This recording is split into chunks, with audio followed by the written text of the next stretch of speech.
पे आ गए हैं तो संख्या संबंधी डाउट क्लियर करके जाना, क्योंकि एग्जाम कोई भी हो इस टॉपिक से क्वेश्चंस तो पूछे ही जाते हैं। तो वीडियो को कंप्लीट देखिएगा, आप लोगों के सारे डाउट क्लियर हो जाएंगे। तो चलिए शुरू करते हैं। आप लोगों को डिफिनीशंस को रटना नहीं है, चीज़ों को समझना है और डिफिनीशंस आप अपने अकॉर्डिंग बना लेंगे। तो प्राकृतिक संख्याएँ समझते हैं, ये क्या होती हैं। ये एक से शुरू होती हैं, एक से शुरू होकर अनंत तक जाती हैं, अनंत तक चली जाती हैं। तो इसकी डिफिनीशन क्या बन जाएगी, वे संख्याएं जो एक से शुरू होकर अनंत तक जाती हैं प्राकृतिक संख्याएं कहलाती हैं। सिंपल है। अब पूर्ण संख्याएं क्या होती हैं ये समझिए। इसमें क्या होता है, ये जीरो से शुरू होती हैं, ये जीरो से शुरू होकर अनंत तक जाती हैं। चीज़ों को रटना नहीं है, समझिए आप। जीरो से शुरू होकर अनंत तक जाती, तो इसकी परिभाषा क्या बन जाएगी कि वे संख्याएं जो जीरो से शुरू होकर अनंत तक जाती हैं वे संख्याएं पूर्ण संख्याएं कहलाती हैं। ठीक है, समझ गए आप लोग। प्राकृतिक संख्याएं, पूर्ण संख्याएं। अब पूर्णांक जिसमें माइनस लगा होता है उन्हें कहते हैं ऋणात्मक संख्याएं, जैसे -2 हो गया, -1 हो गया। और जिनमें प्लस लगा होता है उन्हें कहते हैं धनात्मक संख्याएं, +1 हो गया, 2 हो गया, 3 हो गया। कुछ नहीं लगा तो जो प्लस लगा है धनात्मक संख्या है। ठीक है, एक होता है जीरो, जीरो भी तो होता है। तो क्या होगा, ये सभी ऋणात्मक संख्याएं, इधर डॉट डॉट डॉट लगा लेंगे, सभी जितनी भी आएंगी सभी ऋणात्मक संख्याएं, और सभी धनात्मक संख्याएं इधर भी डॉट डॉट कर लेंगे, सभी धनात्मक संख्याएं और शून्य को मिलाकर पूर्णांक संख्याएं बनती हैं। ये होगी डिफिनीशन इसकी। पूर्णांक संख्या क्या डिफिनीशन होगी, सभी ऋणात्मक संख्याएं और सभी धनात्मक संख्याएं और शून्य को मिलाकर पूर्णांक संख्याएं बनती हैं। ये हो गई डिफिनीशन पूर्णांक संख्या की, समझ गए होंगे आप लोग। ये हो जाती हैं ऋणात्मक संख्याएं, माइनस वाली, प्लस वाली होती धनात्मक संख्या। और शून्य क्या है, शून्य ना तो धनात्मक संख्या है और ना ही ऋणात्मक संख्या है। शून्य ना धनात्मक है ना ऋणात्मक, शून्य अलग है। ठीक है। अब देखिए सम संख्याएं क्या होती हैं। सम संख्याएं, तो सम संख्या होती हैं वे संख्याएं जो 2 से पूरा पूरा कट जाती हैं। वे संख्याएं जो 2 से पूर्णतः विभाजित हो जाती हैं वे सम संख्याएं कहलाती हैं। सम संख्या क्या हो जाएंगी 2 से, तो 2 से क्या विभाजित होगा, 2 से 2 होता है, 4 हो जाता है, 6 हो, यही सब संख्याएं 2 से विभाजित होंगी। ये सभी सम संख्या होंगी। विषम संख्या इसका उल्टा है, वे संख्याएं जो 2 से पूर्णतः विभाजित नहीं होती हैं वे विषम संख्या कहलाती हैं। 2 से नहीं कटें तो विषम, कट जाएं तो सम। ठीक है, तो विषम संख्या क्या हो जाएंगी, 1 से शुरू होगी। देखिए एक भी नहीं कटती है, फिर क्या होगा 3 हो जाएगा, फिर क्या हो जाएगा 5 हो जाएगा, फिर हो जाएगा 7। ये सब चलती रहेंगी इसी। 9, 11, फिर 13, 14 कट जाएगा, 15। ये सब जो 2 से ना कटे वो विषम, जो 2 से कट जाए वो सम। परिभाषा बनी गई। वे संख्याएं 2 से कट जाती हैं, पूर्णतः विभाजित हो जाती हैं, सम संख्या कहलाती हैं। और विषम संख्या वे संख्याएं जो 2 से पूर्णतः विभाजित नहीं होती हैं, विषम संख्याएं कहलाती हैं। डिफिनीशन रटना नहीं है, समझना है आप लोगों को, समझ गए होंगे। ये अभाज्य संख्याएं, प्राइम नंबर क्या होते हैं, तो वे संख्याएं जो केवल एक व स्वयं से विभाजित हों, किसी अन्य संख्या से विभाजित ना हो, अभाज्य संख्याएं कहलाती हैं। डिफिनीशन समझ गए। वे संख्याएं जो एक व स्वयं से विभाजित हों, किसी अन्य संख्या से विभाजित ना हो, अभाज्य संख्या कहलाती हैं। एग्जाम्पल क्या हो जाएंगे, जैसे 2 हो जाएगा, 2 भी किसी से, 3 भी किसी से नहीं कटता है, 5 हो जाएगा, और 7 हो जाएगा, 9 कट जाता है, 11 हो जाएगा, 13 हो जाएगा, 15 भी कटता है 3 5 से, 17 हो जाएगा, 19 हो जाएगा, और ऐसे ही आगे चलते रहेंगे अनंत तक। समझ गए। अभाज्य संख्या की एक और स्वयं से कटे, एक तो सभी कटती हैं, स्वयं से कटे, स्वयं से भी कट जाती हैं, किसी अन्य संख्या से ना कटे तो वे अभाज्य संख्या कहलाती हैं। अब भाज्य संख्या क्या होती हैं, भाज्य संख्या जो वे संख्याएं जो एक व स्वयं के अलावा किसी अन्य संख्या से विभाजित हो जाती हों, किसी अन्य संख्या से विभाजित हो जाती हों, वे भाज्य संख्याएं कहलाती हैं।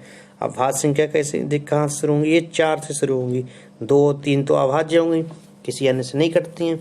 और एक ना तो भाज्य है ना अभाज्य है, तो 4 से शुरू होती, 4 हो जाएगा, फिर 5 तो अभाज्य, 6 हो जाएगा, 6, फिर क्या 8 हो जाएगा, 9 हो जाएगा, 10 हो जाएगा, 11 अभाज्य, तो 12 हो जाएगा। यही चलती रहती हैं। ये होती हैं भाज्य संख्याएं। ठीक है, अब आगे देखते हैं परिमेय संख्याएं। परिमेय संख्याएं ये देखिए ये क्या होती हैं, तो वे संख्याएं जिन्हें P/Q के रूप में लिखा जा सकता है। P/Q अंश बटे हर के रूप में लिखा जा सकता है। वे संख्याएं परिमेय संख्या कहलाती हैं, जहाँ Q is not equal to zero, ये जरूर लिख देना, क्यू जीरो के बराबर ना हो। तो परिमेय संख्या की डिफिनेशन क्या होगी?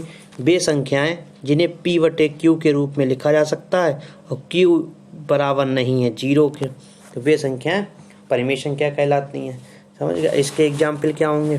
पी बटे क्यू जैसे 2/3 परिमेय हो गई, 4/5 परिमेय हो गई, कुछ भी लिख लीजिए। माइनस की हो वो भी परिमेय होंगी, -2/5 परिमेय, कोई दिक्कत नहीं, माइनस लगा फिर भी परिमेय संख्या होंगी। जीरो क्या है? जीरो, जीरो भी एक परिमेय संख्या है। एक भी परिमेय संख्या है, क्योंकि एक परिमेय संख्या कैसे है?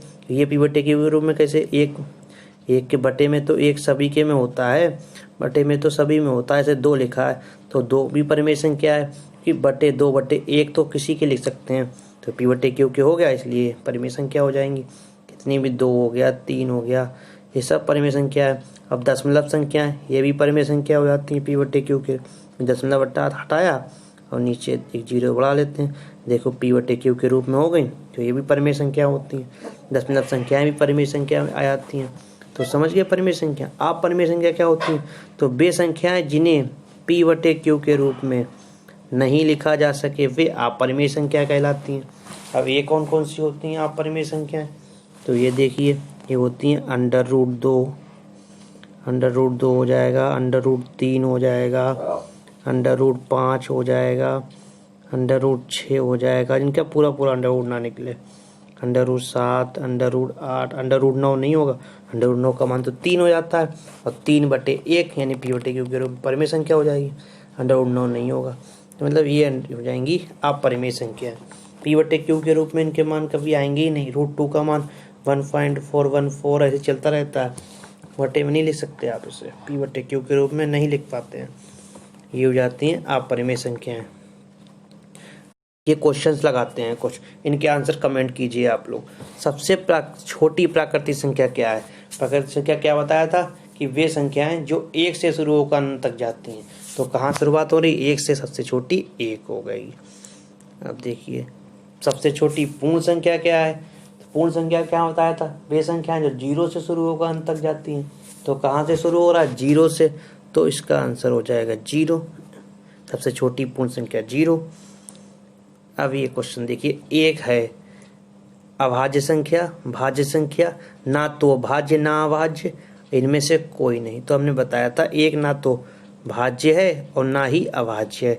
ये क्वेश्चन आप लोग याद रखिए, इंपॉर्टेंट है। एक ना तो भाज्य संख्या है और ना ही अभाज्य संख्या है, इसको याद रखिएगा।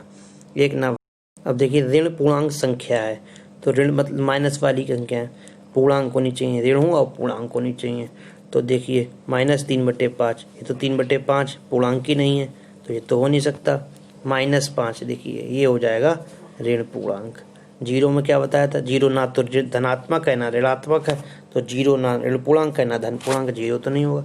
-√7 ऋण तो है पर ये पूर्णांक नहीं है, तो इसलिए -5 हो जाएगा, -5 आंसर हो जाएगा, क्योंकि ऋण पूर्णांक है, पूर्णांक भी है और माइनस भी लगा, ऋण पूर्णांक है। ठीक है।